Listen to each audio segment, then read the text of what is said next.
जय भीम मैं चेतना, जय भीम इंडिया में आप सभी का स्वागत है। खबरों की ओर बढ़ने से पहले नजर आज की सुर्खियों पर। मध्य प्रदेश के जबलपुर में ऊंच नीच का अनोखा भेदभाव। निचली जाति के व्यक्ति की शव यात्रा को दबंगों के चलते तालाब से ले जाना पड़ा। आखिर मध्य प्रदेश सरकार की सच्चाई आ गई सामने। ओडिशा की इंसानियत को शर्मसार करने वाले मुद्दे पर देश भर के लोगों ने की कड़ी निंदा।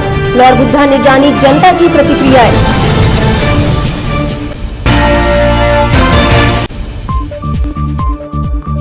और गढ़चिरौली के आदिवासी बच्चे निकले मुंबई की सैर पर। राज्य सरकार का अभिनव प्रयास।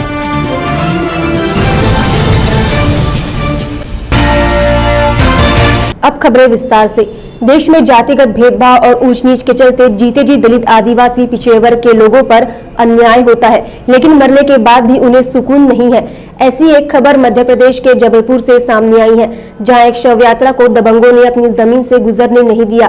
मजबूरी में शमशान भूमि तक पहुंचने के लिए तालाब से गुजरना पड़ा। ये शर्मसार करने वाली तस्वीरें आप देख सकते हैं, जिसे देखकर कोई भी ये सोचने पर मजबूर होगा कि आखिर ये क्या हो रहा है। ये घटना है मध्य प्रदेश के जबलपुर की, जहां दबंगों ने शव यात्रा को अपनी जमीन से गुजरने नहीं दिया, क्योंकि यही एक रास्ता था शमशान भूमि तक पहुंचने का। ऐसे में दलितों ने तालाब के रास्ते शव को पहुंचाया। गौरतलब रहे कि इस वक्त मध्य प्रदेश में बाढ़ जैसे हालात है। ऐसे में ऊंची जाति के लोगों ने इन दलितों पर जुल्म ढाया। एक और ये परिवार अपने के जाने से गमगीन है, उस पर सवर्णों का कहर बताया जा रहा है कि सवर्णों ने समृद्ध जमीन जो शमशान भूमि तक पहुंचाती है, उस पर अतिक्रमण किया है। ऐसे में ये पूरा वाकया शर्मसार करने वाला है, जिस पर मध्य प्रदेश प्रशासन चुप्पी साधे बैठी हुई है। इन पूरी घटना का शिकार होना पड़ता है बेकसूर दलितों को। गुरुवार को उड़ीसा की दिल दहलाने वाली घटना हमने आपको दिखाई, जहां एक आदिवासी को वाहन न मिलने के कारण उसने अपनी पत्नी की लाश को 10 किलोमीटर तक कंधे पे उठाकर ले जाना पड़ा। इस घटना को दिखाने के बाद देश के अलग अलग जिले से कई लोगों की प्रतिक्रियाएं सामने आई हैं। मैं मोहन जिला भूतपूर्व सांसद लोकसभा में बोल रहा हूँ। जो अखबार में जो संवाद प्रकाश हुआ वो सच है। रियली वो जो घटनाक्रम है वो बहुत दुखद घटना है। ओडिशा में जो उपांत अंचल है, जो रिमोट एरिया में जो हेल्थ सर्विस नहीं पहुंच रहा है, इसलिए बहुत प्रॉब्लम हो रहा है।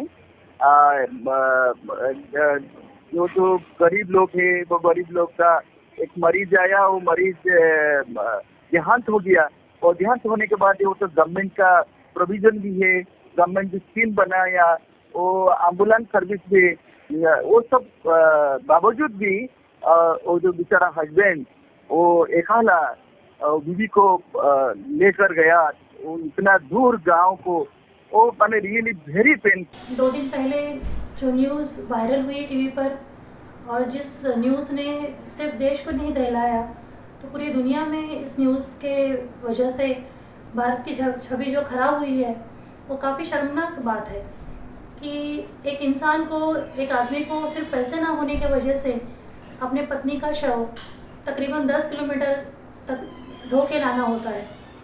एक डॉक्टर होने के नाते मैं बताती हूँ कि ज़िंदा आदमी का वज़न जो होता है, उससे 5 गुना ज़्यादा वज़न मुर्दा शरीर का हो जाता है। उसी आदमी का जब शरीर मृत होता है तो 5 गुना ज़्यादा वज़न वो आदमी उठा के 10 किलोमीटर से ला रहा था। और जिस परिस्थिति ने उसे मजबूर किया, जिस समाज ने उसे यह करने को मजबूर किया, या देश के जिस प्रशासन ने उसको यह करने को मजबूर किया, वो निहायत ही हम कह सकते हैं कि मुर्दा समाज बन गया है, मुर्दा प्रशासन बन गया है, और मुर्दा हमारा देश बन गया है। काफ़ी असंवेदनशील बात है ये, और यह एक घटना है जो हमें हमारी असंवेदनशीलता के बारे में बता रही है। और ऐसी कईयों घटनाएं रोज़ घट रही हैं देश में। 2 दिन पहले जो उड़ीसा में घटना हुई है, उस आदमी को जो आदिवासी समाज का था, उसको अपनी बीवी गुजर जाने के बाद उसको वो हॉस्पिटल से कोई गाड़ी, एम्बुलेंस बोले या कोई गाड़ी उसको मिली नहीं है, उन लोगों ने प्रोवाइड की नहीं है। अगर उसको अपने बीवी को कंधे पे उठा के लेके जाना पड़ा, और वो 1-2 किलोमीटर या थोड़ा सा भी अंतर नहीं था, तो उसको 10 किलोमीटर तक आज उड़ीसा में अगर कोई आदिवासी आदमी को अपने मरे वाली बीवी को कंधे पे लेके जाना पड़ता है, तो इसको हम सही तरह से डिजिटल इंडिया या सबका साथ या सबका विकास कह सकते हैं क्या? आज मोदी जी कहते हैं कि सबका साथ सबका विकास डिजिटल इंडिया, लेकिन आज ये इंडिया में ये परिस्थिति है, वो आदिवासी है। आदिवासी हम सबको बोलते हैं कि हिंदू है, गर्व से कोई हिंदू है। अगर वो आदिवासी हिंदू नहीं था क्या? हिंदू बोलो तो क्या आर्य वैश्य क्षत्रिय इनको ही हमने हिंदू कहना है क्या? शूद्र भी इस देश में हिंदू है, बहुत लोग दूसरे भी कुछ हिंदू है, सब आदिवासी भी होंगे, अनुसूचित जाति के भी लोग होंगे, मुस्लिम भी होंगे, सब लोग जहाँ देश के रहवासी है, उन लोगों को आज अगर हम ऐसी सुविधा, हॉस्पिटल की जो सुविधा है उसमें अगर ये सुविधा नहीं दे सकते, छोटी बड़ी अगर आरोग्य की सुविधा उनको नहीं दे सकते, तो सही है देश का विकास मेरे दृष्टिकोण से नहीं हो रहा है। जो कोई विकास ये लोग सोचते हैं वो सब भौतिक विकास है, बस ये देश के रोड बने या कोई बड़े बड़े बिल्डिंग बने या कुछ बने, उनको ये लोग विकास कहते हैं। विकास अगर इस देश में सही मायने में अगर हमको करना है तो इस देश के लोगों का विकास होना जरूरी है, ऐसा मुझे लगता है। 2 दिन पहले जो हमारे भारत के उड़ीसा राज्य में जो घटना हुई है, एक आदिवासी की पत्नी गुजर जाने के बाद वो वहाँ से ले जाने के लिए वहाँ की एम्बुलेंस की मांग कर रहे थे, पर उनको एम्बुलेंस वहाँ पे दी नहीं गई। तो ऐसी स्थिति में एक छोटी बच्ची के साथ वो व्यक्ति अपनी बीवी का शव उठाकर 10 किलोमीटर तक चलता आया और ऐसे हालत में कोई इसके मदद के लिए सामने नहीं आया। जबकि हम देखते हैं भारत में बड़े बड़े कुंभ मेले लगते हैं, तो वहाँ पे जाने के लिए हर पल एक ट्रेन होती है, स्टेशनों से वहाँ ट्रेन होती है और वो ट्रेनें खाली जाती है। इस तरीके की सुविधाएं ऐसे कर्मकांडों में दी जाती है, लेकिन इंसानों के जीने के लिए जो साधन होना चाहिए, जैसे अस्पतालों के पास से जो वाहन होना चाहिए या अस्पतालों में जो वाहन दिए जाना चाहिए, ऐसे कोई वाहन की वहाँ पे सुविधा नहीं है। और आज भी हमारे देश में ऐसे कई जगह है कि ऐसी चीज़ों से लोग भुगत रहे हैं, ऐसी चीज़ों का सामना कर रहे हैं। और दूसरी तरफ देखा जाए तो हमारी ज़मीनी छीनने के लिए, हमारे हक की ज़मीनी छीनने के लिए एक तरफ नक्सलियों का बवाल भी मचा दिया जा रहा है। तो एक तरफ मोदी जी भी बोलते हैं कि हमारा देश, हमारे अच्छे दिन आने वाले हैं। तो मैं ये बोलना चाहती हूँ कि यही अच्छे दिन है क्या कि एक सामान्य नागरिक को अपनी बीवी को ले जाने के लिए शववाहिका भी नहीं मिलती, कोई गाड़ी नहीं मिलती, कोई वाहन भी नहीं मिलता है। और आज भी अगर ये स्थिति है तो फिर आगे चल के आदिवासी और दबे कुचले लोगों के लिए कौन सी परिस्थितियां आने वाली हैं, ये बहुत भयानक चित्र हमारे सामने आते जा रहा है। तो और दूसरी तरफ मोदी जी भी बोलते हैं ना, जैसे महिलाओं के लिए गैस सिलेंडर का ये कर दिया गया है, महिलाओं के लिए वो सुविधा है, पर एक महिला अगर इस तरीके का ये होता है तो फिर क्या बोलने के लिए बचा क्या है? हम सामान्य नागरिकों को बोलने के लिए शब्द ही नहीं रखे हैं। My self doctor Siraj Khan, राष्ट्रीय सेवा प्रभारी सोशल मीडिया बाम से भारत मुक्ति मोर्चा। आप सभी बहुजनों को मेरा जय भीम, नमस्कार, अस्सलाम वालेकुम। साथियों, ये जो घटना अभी हमारे देश में घटी है, ये बताते हुए बड़ा दुख महसूस हो रहा है कि आज हम 21वीं सदी में जा रहे हैं और हम मंगल पे और चांद पे पहुंचने का दावा करते हैं और आज हमें कब्रिस्तान पे जाने की मुश्किल हो रही है। एक हाल ही में एक उड़ीसा में घटना घटी जहाँ पे एक आदिवासी बंदा, गरीब बंदा जिनकी मिसेस टीबी से ग्रस्त थी, उनका अचानक निधन हो गया हॉस्पिटल में। उन्होंने हॉस्पिटल के मेन अधिकारियों से बहुत मिन्नतें की कि वो कोई वाहन दे दे, कोई गाड़ी दे दे, कोई एम्बुलेंस दे दे ताकि वो अपने गांव तक जा सके। मिन्नों तक उनके पैर पड़ने के बाद भी किसी ने उनको गाड़ी नहीं दी, सब पैसों की मांग करते रहे।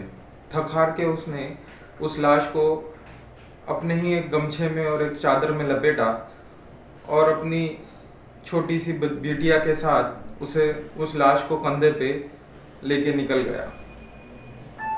और वो 10 से 12 किलोमीटर तक चलने के बाद ये घटना रात में 3 बजे घटी और धीरे धीरे वो रात में निकल गया। बहुत मूसलाधार उस समय बारिश भी हो रही थी और तब जाके जब मीडिया ने इसको कवर करना स्टार्ट किया तब वो वहाँ के डीएम की आँख खुली और उसने वहाँ पे अपने वाहन भेजा और ये सब चीज़ें हुई। इस सब चीज़ों से हमारे बहुजनों को गुजरना पड़ रहा है। कि जो अभी उड़ीसा में जो घटना हुई जो व्यक्ति की बीवी, उनका देहांत हुआ। देहांत होने के बाद उसके शव को घर तक पहुंचाने के लिए कोई हॉस्पिटल व्यवस्था नहीं मिली, ना कोई गाड़ी दी गई या फिर ना कोई प्रशासन की तरफ से सुविधा मिली। उनको अपनी बीवी का शव अपने कंधे पे 10 किलोमीटर तक पैदल चल के लेके जाना पड़ा है। उसके लिए हम सरकार का या फिर हॉस्पिटल वालों का खराब विरोध करते हैं और इस तरीके की घटना फिर न हो और हमारे ऊपर सरकार हो या फिर ऐसी कोई भी यानी हॉस्पिटल व्यवस्था हमारे लिए अच्छी तरह से दी जाए, ये हम चाहते हैं। राज्य सरकार ने प्रदेश के अविकसित गांव की काया पलट करने के लिए विलेज सोशल ट्रांसफॉर्मेशन सामाजिक परिवर्तन मिशन की घोषणा की है। सरकार उद्योगपति और एनजीओ के साथ मिलकर इस मिशन के जरिए गांव का सर्वांगीण विकास करेगी। बॉलीवुड महानायक अमिताभ बच्चन इस मिशन का चेहरा होंगे। मुख्यमंत्री देवेंद्र फडणवीस की अध्यक्षता में गुरुवार को अमिताभ बच्चन और नामचीन 50 उद्योग समूह के प्रमुख व एनजीओ के प्रतिनिधियों के साथ बैठक हुई। अब सरकार उद्योगपतियों और एनजीओ के साथ मिलकर इस मिशन के जरिए गांव का सर्वांगीण विकास करेगी। गुरुवार को अमिताभ बच्चन और नामचीन 50 उद्योग समूह के प्रमुख व एनजीओ के प्रतिनिधियों के साथ बैठक हुई। इस दौरान मुख्यमंत्री ने बताया कि विलेज ट्रांसफॉर्मेशन मिशन के लिए पहले चरण में 1000 गाँव को चुना जाएगा। इसमें 25% गाँव आदिवासी बहुल इलाके के होंगे। गाँव का चयन सरकार व विभिन्न क्षेत्रों के उद्योगपति मिलकर करेंगे। उद्योगों व एनजीओ को 50% गाँव चुनने की अनुमति होगी। बाकी के 50% गाँव सरकार चुनेगी। राज्य के जिन जिलों में मानव विकास सूचकांक HDI कम है, उन जिलों के गाँव को इस मिशन में शामिल किया जाएगा। अभियान में सरकार व उद्योगपति मिलकर गाँव में 50% निधि खर्च करेंगे। इस कार्य में उद्योगपति CSR फंड का उपयोग करेगी। साथ ही मुख्यमंत्री ने कहा कि गांधी जयंती यानी 2 अक्टूबर को 100 गाँवों में इस अभियान की शुरुआत की जाएगी। बिरला ग्रुप की राजश्री बिरला ने 1000 में से 300 गाँवों की जिम्मेदारी उठाने की घोषणा की है। रिलायंस समूह इंटरनेट के क्षेत्र में मदद करेगा। इसी के लिए समूह अलग से कंट्रोल रूम मुंबई में स्थापित करेगा। केंद्र व राज्य सरकार की तरफ से गाँव में विभिन्न योजनाएं चलाई जा रही है। यह मिशन इस योजना के लिए पूरक के रूप में काम करेगा। 25% गाँव ये आदिवासी गाँव होंगे और इसमें सारे प्रकार के इनिशिएटिव्स जो है विशेषकर जिसको हम एक शाश्वत विकास कह सकते हैं, सारे क्षेत्रों में ये ट्रांसफॉर्मेशन हम लोग मिलकर करेंगे। इस दौरान महिंद्रा एंड महिंद्रा ग्रुप के चेयरमैन ने कहा कि इस काम में हम पूरी तरह से मदद करेंगे। यदि हम सफल हुए तो यह प्रोजेक्ट देश के सामने बदलाव की मिसाल बनेगा।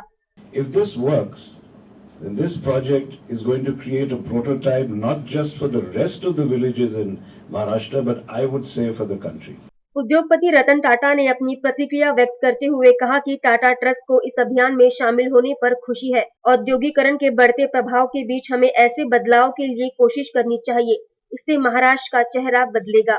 Makes one very proud that the Chief Minister has been bold enough to transform the hinterland of Maharashtra into a hinterland of prosperity. इस पूरी योजना में बॉलीवुड स्टार अमिताभ बच्चन की भी अहम भूमिका है। अमिताभ बच्चन ने कहा कि मैं इस अभियान के प्रचार प्रसार की जिम्मेदारी निभाऊंगा। मैं केंद्र व राज्य सरकार की योजनाओं को सफल बनाने के लिए सहयोग दे रहा हूं, लेकिन यह अभियान बहुत ही अलग है। If my face and if my voice can make the people aware of what the Chief Minister has initiated, and if it can be converted into his vision, I would be most happy person. Maharashtra शासन के आदिवासी विकास विभाग की ओर से नक्सल प्रभावित गढ़चिरौली जिले के छात्रों के लिए महाराष्ट्र दर्शन का आयोजन किया गया। महाराष्ट्र दर्शन के तहत छात्र 25 अगस्त को नागपुर से रवाना हुए, जिसमें गढ़चिरौली जिले के 40 छात्र एवं छात्राएं सम्मिलित है। हम कह तो देते हैं कि हमारा देश आज 21वीं सदी में जी रहा है, जो डिजिटल होता जा रहा है, लेकिन इस डिजिटल हो रहे देश में भी आज कई ऐसे इलाके हैं जहां ट्रेन और बस तो क्या, 2 पहिया वाहन भी कई दूर दूर तक दिखाई नहीं देती। महाराष्ट्र का ऐसा ही एक जिला है गढ़चिरौली, जो पूरी तरह से नक्सल प्रभावित है। नक्सल प्रभावित जिला होने के कारण ही सरकार की कई योजनाएं यहाँ के लोगों तक नहीं पहुँच पाती है, जिस वजह से यहाँ के कई बच्चे पढ़ाई से वंचित होते जा रहे हैं। और जो बच्चे आज इस क्षेत्र में पढ़ रहे हैं, और कई सारी कठिन परिस्थितियों का सामना कर जिद और लगन के साथ पढ़ाई की ओर ध्यान केंद्रित करते हैं, उन सभी छात्राओं के लिए महाराष्ट्र शासन आदिवासी विकास विभाग की ओर से महाराष्ट्र दर्शन का आयोजन किया गया है। इस महाराष्ट्र दर्शन के तहत नक्सल प्रभावित गढ़चिरौली जिले के छात्र एवं छात्राओं को पूरे महाराष्ट्र का दर्शन कराया जाने वाला है। आप यहाँ जो विद्यार्थी देख रहे हैं ये सारे गढ़चिरौली जिले के अति दुर्गम विभाग के नक्सलग्रस्त विभाग से आए हुए छात्र हैं, जिन्होंने अपने जीवन में कभी भी ना तो मेन रोड देखी है, ना तो पक्की सड़क देखी है और ना ही पक्के स्कूल देखे हैं। अति दुर्गम विभाग में रहने के कारण ये अतिशय पिछड़े हुए हैं और हम ये चाहते हैं कि ये एक सर्वसामान्य नागरिक की तरह अपना जीवन यापन करें और इससे हमें भी खुशी होगी वो, ताकि हमारे साथ वो अपना जीवन यापन करें। और हमने ये कोशिश की रेल विभाग के माध्यम से और ख़ास करके करंट बुकिंग कार्यालय और आरक्षण कार्यालय के माध्यम से हमने ये कोशिश की है कि बच्चों को रेलवे की यात्रा अति सुखदायक हो और रेलवे यात्रा में कोई उन्हें कठिन परिस्थिति से सामना ना करना पड़े। इसलिए हमें उनको ये बताना आवश्यक था कि आप रेलवे से सफ़र कैसे करें, और हमने ये पूरा कोशिश की है। और हमने ये कोशिश की है कि बच्चों को यात्रा के दौरान खाने पीने की जो चीज़ें हैं यहीं से मुहैया करा दी जाए। महाराष्ट्र राज्य सरकार की ओर से इन बच्चों को विशेष पैकेज के अंतर्गत सुविधा प्रदान की गई है, जिससे मुंबई, औरंगाबाद, अजिंठा, वेरूळ, पुणे ऐसे स्थानों की यात्रा कराएंगे, जिसमें मुख्यमंत्री के साथ भोजन आदि शामिल है। नागपुर के विभिन्न स्थानों से इनको परिचय कराया जाएगा। इस सहल का प्रमुख उद्देश्य ये है कि ये विद्यार्थी कभी भी अपने जीवन में नक्सल की तरफ अपना रुख न करें और सामान्य आदमी की तरह खुशहाली से अपना जीवन यापन करें और सर्वसामान्य नागरिक की तरह ही रहे, ये एकमात्र उद्देश्य है। इस यात्रा में नक्सल प्रभावित गढ़चिरौली जिले के 40 छात्र एवं 40 छात्राएं सम्मिलित है और साथ ही महाराष्ट्र शासन के 10 कर्मचारी भी इस यात्रा में सम्मिलित है। यह यात्रा 25 अगस्त को नागपुर रेलवे स्टेशन से शुरू हुई। यात्रा से पूर्व नागपुर रेल मंडल के आरक्षण कार्यालय के कर्मचारियों द्वारा यात्रा में सम्मिलित सभी छात्र एवं छात्राओं को यात्रा के दौरान उपयोगी आने वाली आवश्यक वस्तुएं भेंट दी गई। इस यात्रा के तहत इन सभी विद्यार्थियों को महाराष्ट्र के सभी बड़े शहरों में ले जाया जाने वाला है और विधानसभा, विधान परिषद जैसे कई सरकारी विभागों को दिखाकर उनकी जानकारी उन्हें दी जाने वाली है।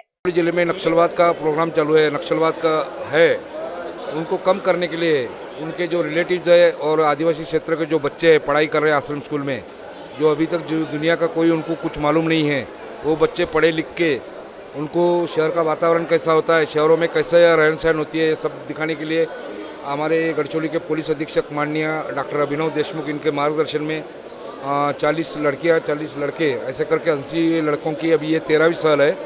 इनको हम महाराष्ट्र पूरा दर्शन दिखाएंगे।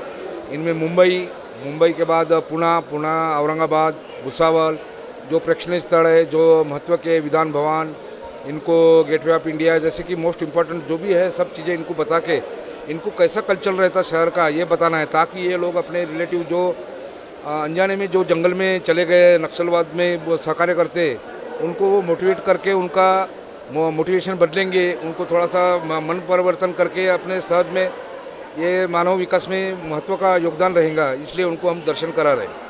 उद्देश्य यही है कि वो नक्सल से प्रभावित नहीं होना चाहिए। नक्सल प्रभावित जो इनके जो रिलेटिव या जो इनके और से लोग जो नक्सल में हैं, जो देश विधायक कार्यक्रम करते हैं, विद्रोही है, वो देश विरोधी, वो सब उनका मोरल ये मोटिवेट करेंगे कि भाई ऐसा नहीं करना चाहिए। जो देखो कैसा होता है, पढ़ा लिखने से क्या होता है, इनको पढ़ाई के लिए वो लोग मनाही करते हैं, ज़बरदस्ती उनको नक्सल दल में भर्ती करते हैं। तो ये सब इनके कहने से ये सब उनको बताएंगे कि भाई ऐसा नहीं होता है, शासन ही अच्छा है, ये सब तुम्हारा काम जो कर रहा है देश विरोधी वो गलत है। इसलिए आप भी इस जन जागरण में शामिल हो जाओ, सरेंडर हो जाओ, ऐसा करके वो उनको बोल सकते हैं। इनके वजह से बहुत सारा फायदा भी हो रहा, बहुत सारे नक्सल सरेंडर भी हो रहे। महाराष्ट्र शासन की ओर से ऐसी यात्रा हर वर्ष निकाली जाती है, जिसका एकमात्र उद्देश्य यही होता है कि इन सभी विद्यार्थियों को औद्योगिक, आर्थिक एवं शैक्षणिक जानकारी मिले और सभी विद्यार्थी महाराष्ट्र के कई जिलों की कला, शिक्षा एवं संस्कृति को जान सके। हैरत की बात तो ये है कि इस यात्रा में सम्मिलित सभी विद्यार्थियों ने आज तक कभी ट्रेन देखी नहीं है। मुक्काम खुडगा पोस्ट मेंढाटोला तालुका धानोरा। मी कैलासवासी महेश सावकार पोल्ट्रीवार हायस्कूल सातगाव या शाळेमध्ये शिकते। माझा नंबर पोलीस विभागातर्फे महाराष्ट्र दर्शनासाठी लागला आहे। त्यांचे मी आभार मानते व मला खूप आनंद होत आहे की मला मुंबई वगैरे पाहायला मिळणार आहे। तू या अगोदर कधी ट्रेनमध्ये प्रवास केलेला आहे? नाही। आणि बसमध्ये वगैरे? हो। मग हा ट्रेनमध्ये प्रवास करण्याचा तुझा पहिला वेळ आहे? हो। तर मग तुला कसं वाटत आहे की नागपूरसारख्या एका मोठ्या सिटीमध्ये येऊन? मला खूप आनंद वाटत आहे। काय वाटत आहे की यापासून तुला काय प्रेरणा मिळत आहे? यापासून इथचे लोक, त्यांचे गुण, त्यांच्या सोयीसुविधा पाहायला मिळत आहे। घरी गेला काय सांगशील घरच्यांना, कसा प्रवास राहिला, काय अनुभवलं? घरी गेल्यानंतर मी सांगेन की तिथचे लोक खूप सुंदर होते, खूप प्रेमाने वागत होते, सर्वांसोबत आपुलकीने वागत होते। माझं नाव आहे रोहित कोरसा, राहणार दोड्डूर, पोस्ट गट्टा, तालुका टापल्ली। मी विनोबा माध्यमिक आश्रमशाळा हेड्री इथे शिकत आहो। तरी पोलीस अधिकाऱ्यांसोबत म्हणून मी महाराष्ट्र दर्शनला आलो। आम्ही एस पी साहेब यांनी आम्हाला सुविधा केली। तरी आम्ही समोर जाऊन काहीतरी नवीन गावं पाहून, शहरं पाहून आमच्या लोकांकडं खेडेगावाला जाऊन माझ्या मित्रांना, आईबाबांना मी सांगणार तिकडं असंच आहेत। आणि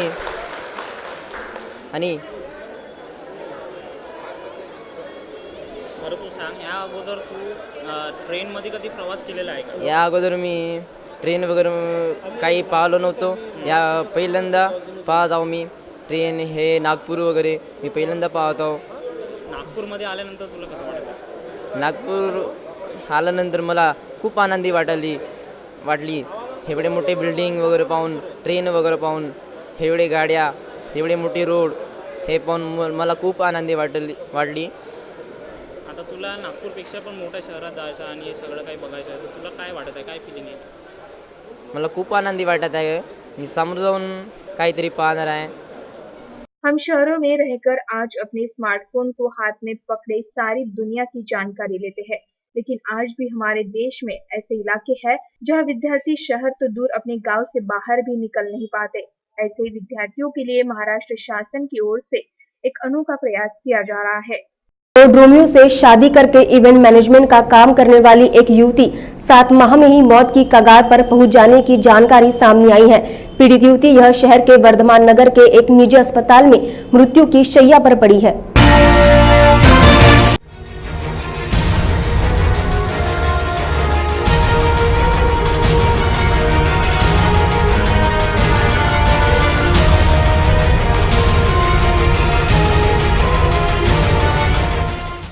कहा जाता है कि प्यार अंधा होता है, मगर यही प्यार अगर जान लेने पर उतारू हो जाए तो क्या कहेंगे आप? ऐसे ही कुछ मामला सामने आया है शहर की 23 वर्षीय युवती डॉली के साथ। डॉली के पिता गणेशपेट निवासी सेवेंद्र बैरी का ऑटो डील्स का कारोबार है। उन्हें 3 बेटी और एक बेटा है। कुछ माह पूर्व ही डॉली की खामला निवासी आरोपी नितिन मिर्चंदानी के साथ प्रेम विवाह हुआ था। तब नितिन ने उसे ट्रांसपोर्ट का कारोबारी होने की जानकारी दी थी। साथ ही नितिन ने डॉली से विवाह करने की इच्छा जताई। डॉली के परिजनों के लाख मना करने के बाद भी दोनों ने शादी करने की ठान ली थी, जिसके पश्चात डॉली के परिवार ने शादी बड़े ही धूमधाम से करवाई। हर लोगों को हंसाने वाली थी, रोते हुए को हंसा देती थी। वो इतनी खुश लड़की थी मेरी कि मैं उसके बारे में बता नहीं सकता आपको। कितना भी मैं बाहर से आ जाऊँ, बस उसने 2 मिनट हंसा दिया। पापा बोला, मैं खुद हंस देता था उसको देख के। सारे दिन भर थकान भी दूर हो जाती थी मेरी उसको देखने के बाद। आज मेरी बच्ची के साथ में इस टाइप का वाक्य हुआ तो क्या बोलूँ मैं आपको। तो मैंने फिर भी उसको कहा था, आखिरी स्टेज तक मना किया था, बेटा नहीं, ये लड़का पसंद नहीं है, दिल लायक लड़का नहीं है, तेरे लायक नहीं है। उसे कहा था मैंने, बहुत कुछ समझाया था, लेकिन बच्चों की जीत के आगे मैं चुपचाप थक गया। बच्चे की खुशी है, मुझे बच्चों की खुशी में अपनी खुशी समझ के खामोश बैठ गया मैं। उस वक्त कोई भी हाथ देने सपोर्ट नहीं करता था उनको। आज उस पर वो आ गई थी बीच में, भी घर में दवाखाने में बच्ची एडमिट थी, तो उसके ससुराल वाले साथ में सब लोग, ससुराल जो थे सपोर्ट वाले, वो सामने आ गए, भैया हम इसको आपको दवाखाने में आने नहीं दिया। तो मैं दवाखाने में आने देता, उस वक्त तुम्हारे साथ में हादसा होता, क्योंकि पूरा माहौल गर्म था। सारे बच्ची के भाई चाचा लोग सब नाराज थे इनसे। मतलब ये लेट आता है और ये ध्यान नहीं देता है, मतलब मेरी बात कोई सुनने के लिए ही तैयार नहीं रहता। सासू माँ तो थी, वो बात तो करती ही नहीं थी डेली, वो तो बस लड़कियां डेली फ़ोन करती थी, उनकी बातों में आकर वो कभी बेटा उसने बोला ही नहीं और बात ही नहीं करती थी। लेकिन पति भी वैसा था, तो वो मतलब मेरी बेटी को ऐसे लगता था भाई मेरी 2 बहनें और हैं। जब वो रिश्ता लेकर हमारे घर पे आए थे, हम नहीं गए थे, तो उन्होंने हमको बोला था, तो इन्होंने बोला था मतलब मेरी अभी एक्सीडेंट हुआ था मेरे हस्बैंड का, तो हमने बोला था कि अभी हम 3 साल शादी नहीं कर सकते। तो उन्होंने बोला था नहीं जल्दी कर दो अंकल जी, 1 महीने में कर दो, 3 कपड़ों में हमको दे दो, हम लेने के लिए तैयार। ऐसे आश्वासन दिए थे। अगर ऐसे कोई आश्वासन दे तो इंसान उस वक्त तो कुछ सोच ही नहीं सकता ना कि ये ऐसे निकलेंगे बेटा। फिर उसको लगता था कि मैंने अपने मम्मी पापा से जिद करके शादी करवाई है।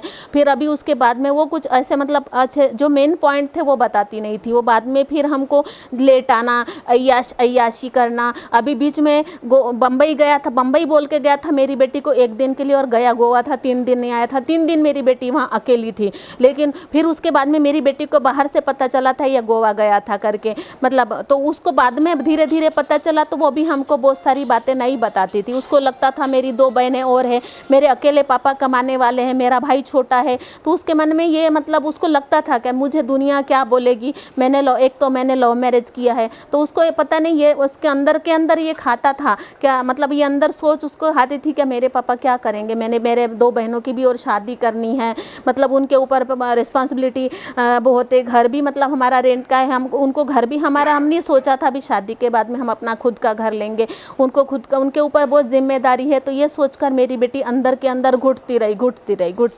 मगर पति के साथ शादी के सुनहरे सपने संजय डॉली का भ्रम कुछ ही दिनों में टूट गया और नितिन और उसके घर वालों का असली चेहरा उसके सामने आ गया। उसके साथ मारपीट की जाने लगी, मायके से पैसे लाने को कहा जाने लगा। मगर नितिन के घर वालों से किए जाने वाली यातनाओं से तंग आकर डॉली ने फांसी लगा ली, मगर समय रहते ही उसे बचा लिया गया। डॉक्टर ने बताया कि उसके दिमाग में अचानक ऑक्सीजन नहीं पहुंच पाने की वजह से उसका ब्रेन डेड हो गया है। पुलिस ने डॉली के पिता की शिकायत पर नितिन और उसके परिजनों पर दहेज उत्पीड़न और आत्महत्या के लिए प्रवृत्त किए जाने का मामला दर्ज किया है। आगे की जांच पुलिस कर रही है। सेवेंद्र काश्मीरलाल बेरी यांनी दिलेल्या फिर्यादीनुसार आम्ही नितीन मिरचंदानी, त्याचप्रमाणे त्यांच्या मुलीची सासू, नणंद आणि नंदई अशा 6 आरोपीविरुद्ध काल 498-34 याप्रमाणे गुन्हा दाखल केलेला आहे। यामध्ये तक्रार ज्याप्रमाणे दिली त्याप्रमाणे गुन्हा दाखल केला आहे। चौकशी करून पुढील अटकेची आणि तपासाची कारवाई करणार आहोत। वर्धा के उत्तम गालवा कंपनी के कंपाउंड में लटक रहे बिजली के तार से करंट लगकर कांता लश्कर इस महिला की जगह पर ही मृत्यु हो गई है। महिला के शव को लेकर जिलाधिकारी कार्यालय के सामने आंदोलन किया गया और कंपनी पर मामला दर्ज कर मुआवजे की मांग की गई।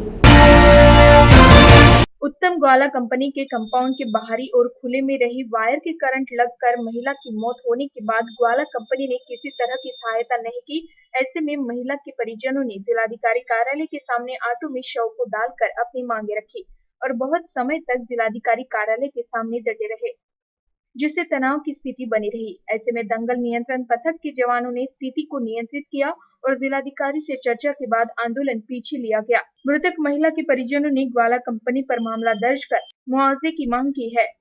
आज सकाळी लष्कर ही बाई, लष्कर नावाची बाई आर्वी नाक्यावर झोपडपट्टीवर राहते। ती काड्या वेचण्यासाठी उत्तम गालव्याच्या पाठीमागच्या भागाने गेली आणि काड्या वेचता वेचता अकस्मात ती मातीच्या ढिगाऱ्यावर गेली आणि त्या मातीच्या ढिगाऱ्यावर एक इलेक्ट्रिकचा पडलेला होता, वायर पडलेला होता, तर ते काही लक्षात आलं नाही आणि तो वायर तिच्या गळ्याला अटकला आणि त्याच्यामध्ये तिचा मृत्यू झाला। त्या ठिकाणी जाणून बुजून उत्तम गालवाच्या लोकांनी म्हणजे आतमध्ये कोणी गेलं नाही पाहिजे आणि लोकांचा याच्यामुळे नुकसान झालं पाहिजे असं त्यांचं नेहमीच हे होत असते। याच्या आधी पण अशी नुकसानं झालेले आहेत आणि त्यामुळे त्या बाईचा एकदम एकाएकी मृत्यू झाला। त्या ठिकाणी आमची मागणी अशी होती की बा ती बाई जर त्यांचं म्हणणं होतं उत्तम गालवाल्याचं की ही बाई इथे लोकांसाठी येत होती, पण लोकांच्या चोरीसाठी जर आली असती तर त्यांचे सिक्युरिटी गेले कुठे होते, मग त्यांनी तिथेच अटक करायला पाहिजे होती. असं काही न होता वारंवार त्या ठिकाणी असंच घडत असते. त्यांनी ती मातीचा ढिगारा त्यांच्या प्रिमायसेस सोडून इकडे दुसऱ्या ओपन प्लेसमध्ये टाकलेला आहे, जे की त्यांच्या अखत्यारीमध्ये ते येत नाही आणि जाणून बुजून लोकांची जीवितहानी त्या ठिकाणी होते. आमचं प्रशासनाला असं म्हणणं आहे की त्या बाईला त्याची मानहानीचा दावा करून तिला त्याची भरपाई मिळण्यात यावी, तिच्या घरातल्या एका व्यक्तीला त्या ठिकाणी नोकरी देण्यात यावी आणि तिथल्या कंपनीच्या लोकांवर गुन्हे दाखल करण्यात यावे, हीच आमची आज मागणी आहे. महाराष्ट्र क्रीड़ा व युवक सेवा संचालनालय अंतर्गत नांदेड़ मनपा की ओर से शालेय जिला स्तरीय तीरंदाजी का आयोजन किया गया, जिसमें 50 से अधिक छात्रों ने भाग लिया।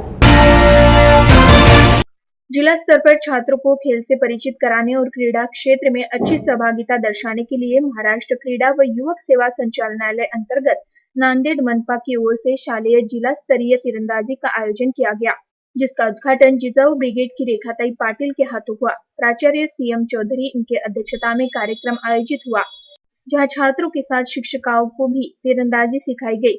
इस स्पर्धा में 50 से ज्यादा छात्रों ने सहभाग लिया। इस दौरान स्पर्धा में राष्ट्रवादी की जिलाध्यक्ष कृष्णाताई मगनाडे, मनपा के रमेश चौरे, वृक्षाली जोगदंडे, स्पर्धा के कोच निरकुले बीएल अतिथि के तौर पर मौजूद थे। आज जो मनपा की ओर से जिला स्तरीय आर्चरी का उद्घाटन हुआ है, महिला बोल के मैं एक कहूँगी कि ये गेम में मैक्सिमम महिला ने आना चाहिए और जो माता पिता है वो अपने बच्चों को ये खेलने के लिए प्रोत्साहित करें।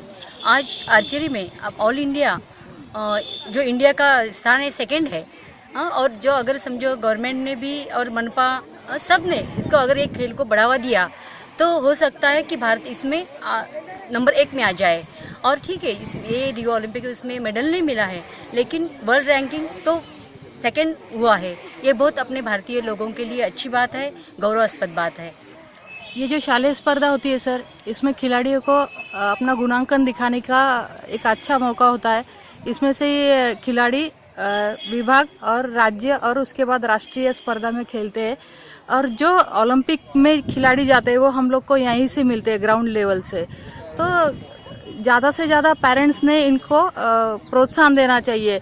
पालक बोलते हैं कि पहले स्टडी करो और फिर खेलने के लिए जाओ। अगर ऐसा रहा तो ओलंपिक में हम लोग को कैसे मेडल मिलेंगे। कितने छात्रों ने इसमें हिस्सा लिया इस स्पर्धा में? इस स्पर्धा में 50 छात्रों ने हिस्सा लिया है मनपा के स्पर्धा में। विदर्भ माध्यमिक शिक्षक संघ की ओर से अपनी विविध मांगों को लेकर शिक्षक उप संचालक कार्यालय के सामने प्रदर्शन किया गया। इस दौरान प्रदर्शन कर रहे शिक्षकों ने बताया कि सरकार की गलत नीति की वजह से ही उन पर भुखमरी की नौबत आन पड़ी है। इस दौरान उनसे खास बातचीत की हमारे रिपोर्टर स्वप्निल पराड ने। अपनी अनेक मांगों को लेकर शिक्षक संगठन की ओर से यहाँ पर प्रदर्शन किया जा रहा है। क्या मांग है उनकी, इसलिए जानेंगे। यहाँ पर प्रदर्शन किया जा रहा है, क्या मांग है? ये हमारी मांग है कि जो पूना में जो कमिश्नर है, उन्होंने 11 अगस्त को एक लेटर निकाला। जो अतिरिक्त टीचर है वो अतिरिक्त टीचर को समायोजित करने का, लेकिन ये अतिरिक्त टीचर 15-16 के हैं और ये 16-17 में उसको अतिरिक्त कर रहे हैं। ये सबसे पहले गलत है, ये हम मानने के लिए तैयार नहीं है। दूसरा ये बताइए कि जिस तरीके से अतिरिक्त शिक्षकों का कहीं ना कहीं गवर्नमेंट की रणनीति कहीं ना कहीं इसमें कमी दिख रही है, क्या कहना चाहिए? हाँ, गवर्नमेंट इसमें सीधी सी बात है। यहाँ मराठी मीडियम के जो ग्रांटेड स्कूल है वो स्कूल कैसी बंद होगी, ये गवर्नमेंट का धोरण अभी चालू उन्होंने किया है। अभी अतिरिक्त शिक्षक 15-16 के अतिरिक्त शिक्षक 16-17 में आप ये कर रहे हो। पहले ऐसा नहीं था। पहले यदि संच मान्यता नहीं हुई उस साल में 18 अगस्त में, तो उसी वक्त पेमेंट नहीं लेते थे, लेकिन यार 2-2 साल तक संचय मान्यता नहीं हुई, फिर भी हमें पेमेंट मिल गए। ये तो सबसे पहले गलती उनकी हुई। उसके बाद में अभी 16-17 में हमको 15-16 के संचय मान्यता के ऊपर वो अतिरिक्त कर रहे, वो भी गलत है। अतिरिक्त किसे करना चाहिए, इसके नियम है, और नियम होने के बाद में वो नियम को छोड़ के उन्होंने अतिरिक्त करना चालू कर दिया। अब वो स्पेशल टीचर जो है वो स्पेशल टीचर को सामान्य टीचर बना दिए उन्होंने, और वो सामान्य स्पेशल टीचर को अतिरिक्त कर दिया। जी, मगर नियम किस तरह से कहते हैं? अगर नियम बने हैं तो नियम किस तरह के? नियम है 81 में जो स्कूल कोड है नियमावली, तो उसमें पूरे नियम दिए हुए हैं। उस नियम को ताक पे रख के गवर्नमेंट ने अपना ही नियम चालू कर दिया है। मगर जिस तरीके से देखा जा रहा है, आप बताइए कि सीबीएसई पैटर्न का रुझान बहुत ज़्यादा है। सरकार भी कहती है कि जो कॉरपोरेशन की स्कूल है, जिला परिषद की स्कूल है, शिक्षक संख्या विद्यार्थियों की कम है। क्या विद्यार्थियों की संख्या कम होने का एक कारण ये है कि गवर्नमेंट की नीति खराब है, शिक्षक विद्यार्थियों के विरुद्ध है। जो ग्रांटेड स्कूल है उनको बंद करना और नो ग्रांट की सीबीएसई की स्कूल चालू रखना, ये सबसे बड़ा जो है वो खराब बात है।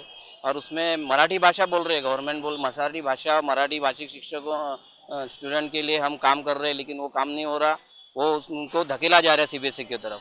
दूसरी ये शिक्षक जो अतिरिक्त हुआ है, वो अतिरिक्त शिक्षकों को ये बताया नहीं गया कि तुम अतिरिक्त हो, ये बताना किसने चाहिए? हेडमास्टर ने, संस्था ने। दूसरी बात है शिक्षणाधिकारी ने उसके ऊपर अपील सुनना चाहिए, अपील नहीं सुनी। एक नागपुर जिले में 4 उप शिक्षणाधिकारी है, 4 के 4 रवैया अलग अलग लोगों के हैं, यानी एक उप शिक्षणाधिकारी का रवैया अलग है, दूसरे का अलग है। तीसरी बात है अपील के तरह सुनाव नहीं होना चाहिए, और सुनाव नहीं होने के बाद में जैसा कोर्ट निर्णय देता है कि तुम अतिरिक्त हो तो कैसे हो, अतिरिक्त नहीं हो तो क्यों नहीं हो, ये बताना चाहिए। और कोई भी पूरी ये है गड़बड़ है, करप्शन है, ज़्यादा से ज़्यादा करप्शन है, और करप्शन के तहत अतिरिक्त शिक्षकों की संख्या डिसाइड हो रही है।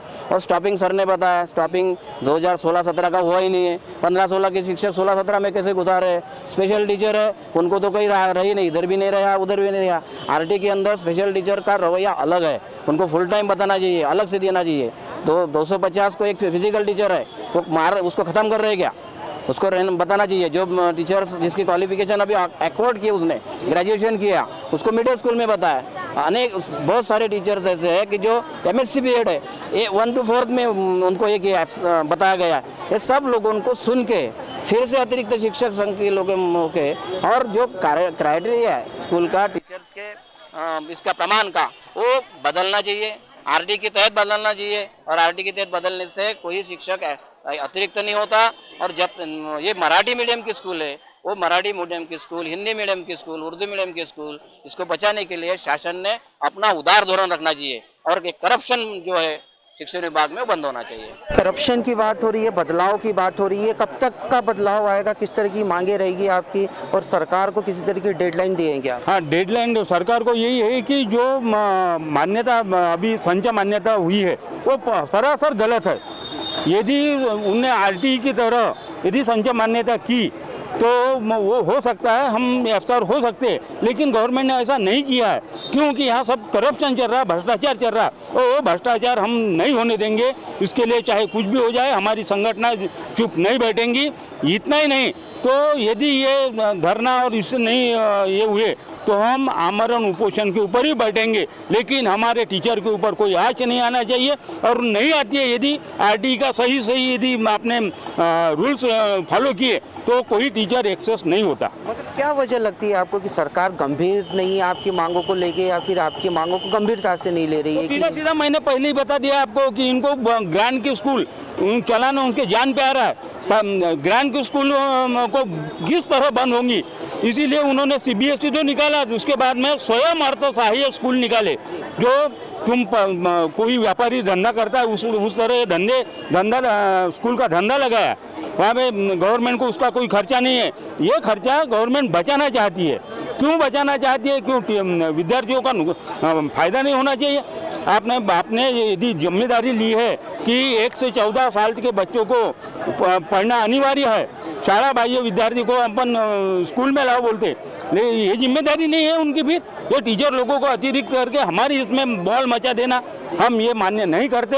और ये जो संचय मान्यता है उसको हम डुबाए बगैर नहीं रहेंगे। मगर जिस तरीके से सरकार शालेय बाह्य विद्यार्थियों को लिए कर रही है, सरकार कहती है कि जो बेटियां हो या बच्चे हो, हर किसी ने स्कूल जाना चाहिए, मगर इस तरह की आपकी मांगे दरकिनार कर रही है, क्या कहना? नहीं, शालेय बाह्य स्कूल को टीचर स्टूडेंट को हम ला रहे स्कूल में, जो आता है उसको लाते हैं, जो नहीं आता दूसरे स्कूल में जाता है, उतना उसका ये परिणाम नहीं है। उसका परिणाम ये कि सरकार की नीति। दूसरी बात है कि जो भी GR निकलते हैं उसके तहत काम नहीं होते। और जो भी ये है अभी इसने शिक्षण परीक्षा मंडल है महान बोर्ड का, उसने मार्च 2016 में एग्ज़ाम ली, उसको वैल्यूएशन किया, मॉडरेटर हुए, चीफ मॉडरेटर हुए, उनको भी हम अभी मानदंड नहीं, हमने आंदोलन के नोटिस दिए तब नहीं उन्होंने पत्रक निकाल कर हम कर रहे हैं। उसका अकाउंट नंबर उसके पास है, पगार निकाल रहा है, तो बोल रहे हमारे पास आया है फ़ोन नंबर फिर से दो। भाई क्यों होना तुमको फिर से? अभी भी दिया नहीं, आज तक नहीं दिया, आज भी जमा नहीं हुआ। दूसरी बात ये कि जो प्रैक्टिकल एग्ज़ाम लेता है फरवरी में प्रैक्टिकल एग्जाम, उसका इंटरनल रहता है, एक्सटर्नल रहता है, उसके फी बच्चों से पहले ली, अपने व्यवस्था ने रखी, उनको इससे पैसे नहीं मिलते इसलिए देर करना, जिससे पैसा मिलता है उसी को सामने रखना। एक आखिरी सवाल ये बताइए कि धरना आंदोलन कर रहे हैं, सरकार को किस तरह की डेडलाइन देंगे, आखिरी तारीख कौन सी रहेगी कि उसके बाद आपका जो आंदोलन रहेगा वो और भी अधिक तीव्र हो? हमारा यही कहना है कि ये जो इन्होंने जो समायोजन का बूथ निकाला वो पूरा बंद होना चाहिए। क्यों बंद होना चाहिए कि उन्होंने एनओसी दी, उन्होंने मान्यता दी, उन्होंने पगार चालू किए, अब स्टूडेंट कम हुए इसलिए वो बोल रहे अतिरिक्त हुए। अरे स्टूडेंट कम इनके वजह से हुए, इन्होंने यदि स्कूलें अलग अलग नहीं दी रहती तो वो स्टूडेंट कम नहीं होते। और हमारा यही कहना है कि जो हमारे टीचर सरप्लस हुए वो सब वो जहाँ के वहाँ रहना चाहिए और उसके लिए सरकार ने जो कुछ करना है वो उपाय योजना करना चाहिए।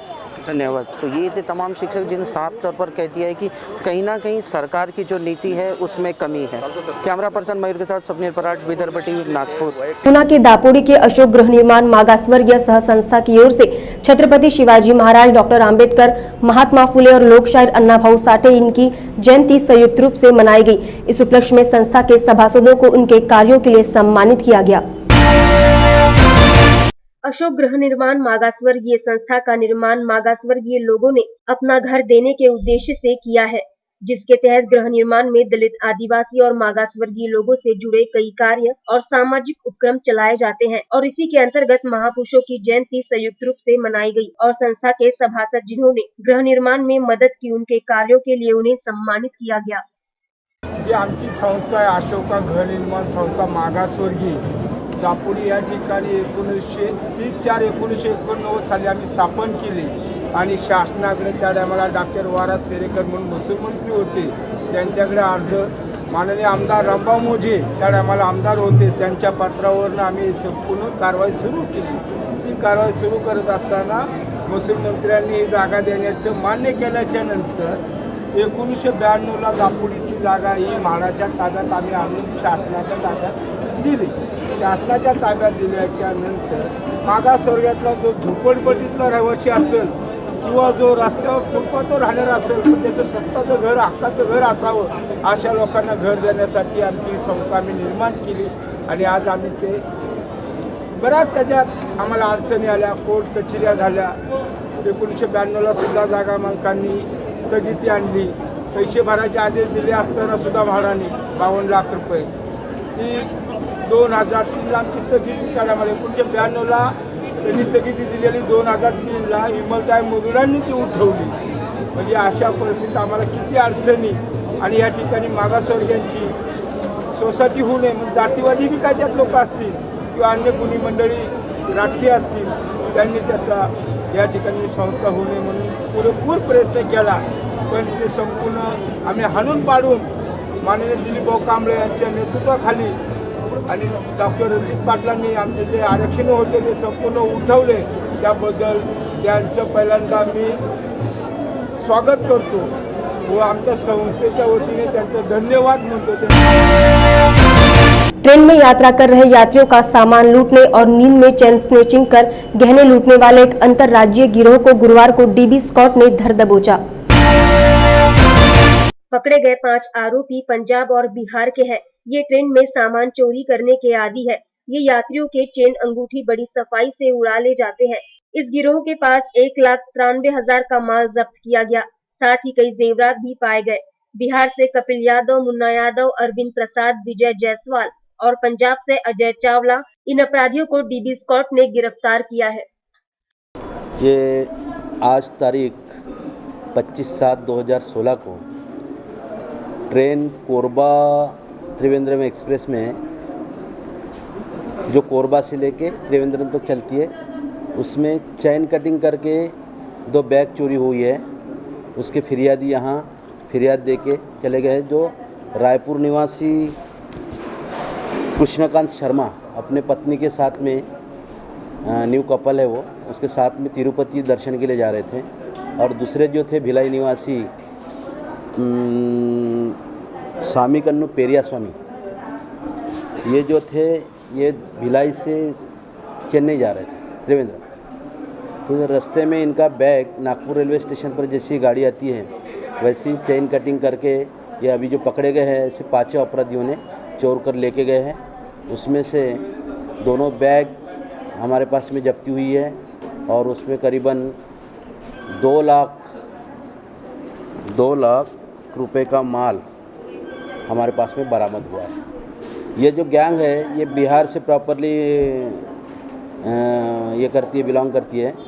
और ऐसी गैंग जो सिर्फ गाड़ियों में चेन कटिंग करके, अब उनके पास एक कटर और ये पेचकस रहते हैं, ये चेन कटिंग करके स्पेसिफिक ये लोग रात की गाड़ियों में, जिसकी गाड़ी पैटिया नागपुर में आती है, ऐसी गाड़ियों में ये टारगेट करते हैं। और नियर अबाउट ये वीकली गाड़ियों में टारगेट करते हैं साउथ लाइन की। महाराष्ट्र के यवतमाळ जिले से एक दिल दहलाने वाली घटना सामने आई है, जहां एक पिता और पुत्र ने कर्ज के बोझ तले दबकर एक ही पेड़ पर फांसी लगाकर आत्महत्या कर ली। मृतक का नाम काशीराम मधुरकर और अनिल मधुरकर बताया जा रहा है। कितना दिल दहला देने वाला होगा वो मंजर जब एक ही पेड़ पर लटक कर पिता और पुत्र ने आत्महत्या की। वजह थी कर्ज। सरकार जहां करोड़ों रुपए योजनाओं पर खर्च कर देती है जो कभी पूरी भी नहीं हो पाती, वही महज कुछ रुपयों के लिए एक परिवार ने अपने 2 लोगों को खोया। मुदोड़कर परिवार पर इस वक्त पहाड़ टूट पड़ा है, क्योंकि वहां एक नहीं 2 लाशें बिछी हुई है।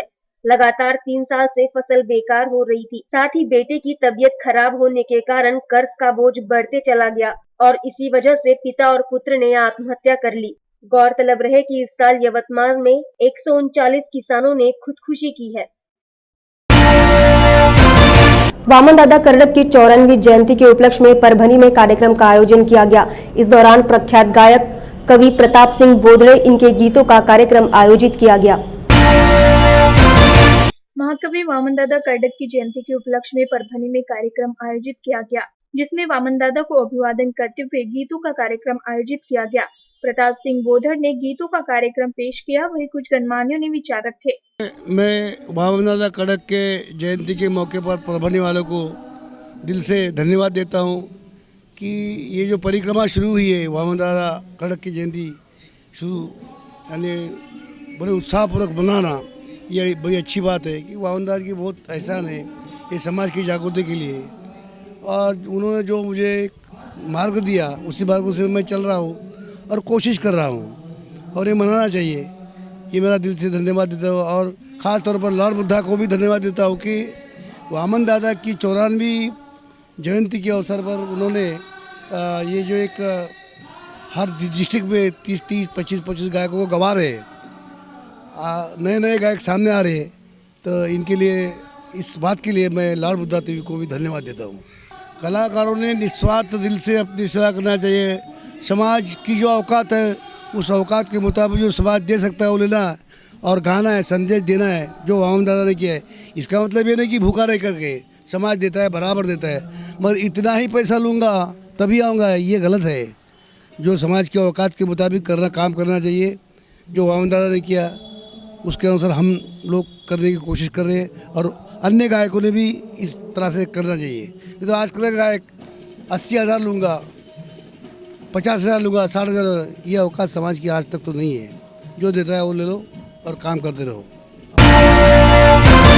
राष्ट्रीय समाज पार्टी के 13वें वर्धापन दिन के उपलक्ष्य पर नागपुर के संविधान चौक से जन व्यवस्थापन जन जागृति रैली निकाली गई। इस रैली में राष्ट्रीय समाज पार्टी के कई कार्यकर्ता सम्मिलित थे। जल ही जीवन है और इसे बर्बाद न करते हुए इसे बचाना यह भारतीय नागरिक की जिम्मेदारी है। इसी उद्देश्य को लेकर रासपा की ओर से जल व्यवस्थापन जन जागृति रैली निकाली गई। इस रैली की शुरुआत डॉक्टर आम्बेडकर के पुतले को हार चढ़ाकर की गई। यह रैली नागपुर से पुणे जाने वाली है। इस रैली में रासपा के कई कार्यकर्ता सम्मिलित हुए। मैं राजेंद्र पाटिल, रासप नेता, राष्ट्रीय समाज पक्ष। हमारी जो रैली निकल रही है राष्ट्रीय समाज पक्ष 13वें वर्धापन दिन के अनुरोध में 13 बाइक्स और 13 टू व्हीलर्स नागपुर से हमारी ये रैली जल व्यवस्थापन जनजागृति मुहिम है, क्योंकि शेतकरी की जो आत्महत्या हो रही है वो भारत के अंदर और महाराष्ट्र के अंदर जल व्यवस्थापन सुनियोजित न होने की वजह से कारण शेतकरी आत्महत्या कर रहे हैं। इसकी वास्ते राष्ट्रीय समाज पक्ष की तरफ से जनजागृति की मुहिम हम चलाते रहे। नागपुर से पुणे राष्ट्रीय समाज पक्ष का पुणे में 13वां वर्धापन दिन है, इसलिए हम नागपुर मार्गे वर्धा, यवतमाळ, उमरखेड, नांदेड़, गंगाखेड, परळी, लातूर, बारामती, इंदापुर, बारामती और जेजुरी से पुणे जा रहे हैं। और हम ये संदेश देना चाहते हैं भारतवासियों को कि भारत माँ का पूरा करो ये सपना, बारिश से गिरा बूंद बूंद पानी बचा लो अपना। जय हिंद, जय भारत। राष्ट्रीय समाज पक्षाचा दलित आघाडीचा महाराष्ट्राचा सरचिटणीस आहे मिलिंद खैरकर।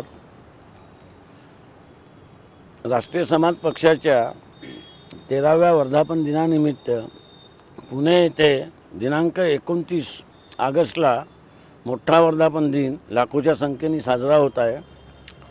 त्यानिमित्ताने विदर्भातील समूह आमची या रॅलीला मोठ्या संख्येने उपस्थित राहण्यासाठी म्हणून नागपूर येथील संविधान चौकातून डॉक्टर बाबासाहेब आंबेडकरांच्या पुतळ्याला अभिवादन करून ही रॅली इथून पुढे आगेकूच करीत आहे।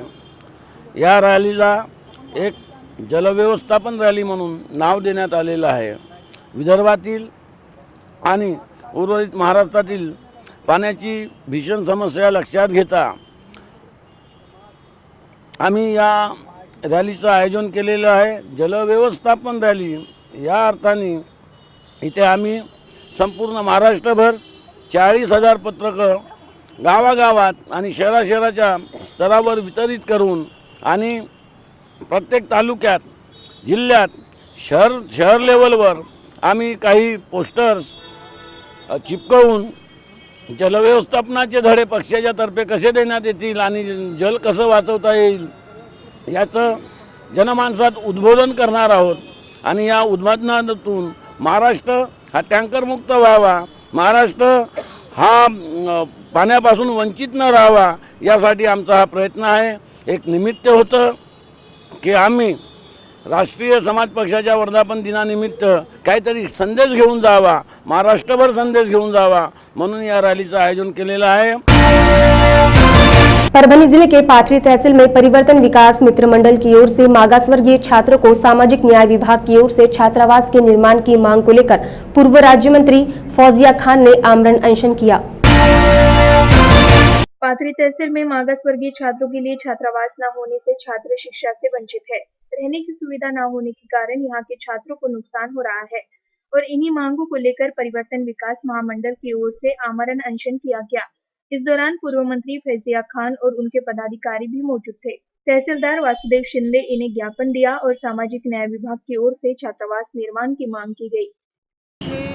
परिवर्तन विकास मंत्री मित्र मंडळच्या तर्फे उपोषण होत आहे आणि त्याच्या समर्थनामध्ये मी विजिट करायला इथे आलेले आहे। त्यांनी लोकांचे प्रश्न धरून उपोषण केलेलं आहे। महत्त्वाचे प्रश्न आहेत आणि त्या प्रश्नाच्या त्यांची मागणी अशी आहे की 2002 मध्ये मंजूर झालेला मागासवर्गीयांसाठीच्या वसतिगृह अजून जमीन नाही म्हणून ते मंजूर होऊन सुद्धा निधी परत जात आहे आणि जमीन खूप उपलब्ध आहे ते, पण त्या जमिनीवर काय गडबड चालू आहे ते कशामुळे या महत्त्वाच्या योजनांसाठी देण्यात येत नाही आहे हा त्यांचा महत्त्वाचा विषय आहे, म्हणून मी इथे आले।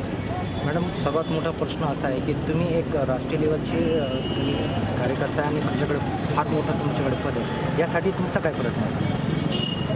निश्चित प्रश्न असेल। आम्ही पण लोकांच्यासाठीच काम करतो, कुठल्याही प्लॅटफॉर्म असो ते गोरगरीब लोकांच्यासाठी काम करण्याचा प्लॅटफॉर्म आहे। आमच्या पक्षाच्या माध्यमातून पण आम्ही तोच प्रयत्न करतो की लोकांना न्याय मिळावा आणि इथे न्याय मिळत नसल्यामुळे आज जे कोणी त्याच्यासाठी समोर आलेले आहे त्यांच्यासोबत आम्ही आहोत। परिवर्तन विकास मित्र मंडल की ओर से 5 मुद्दे लेके बैठे वाले हैं। पहला हमारा मुद्दा है वस्ती जिसलिए 200 एकड़ गैरान की जमीन आज भी गवर्नमेंट लैंड है यहाँ पे, इसलिए 100 एकड़ में लोगों का पोजीशन है और 100 एकड़ लैंड आज भी खाली है गवर्नमेंट के पास। फिर भी 5-7 साल से गवर्नमेंट वसति गृह के लिए जगह नहीं दे रही।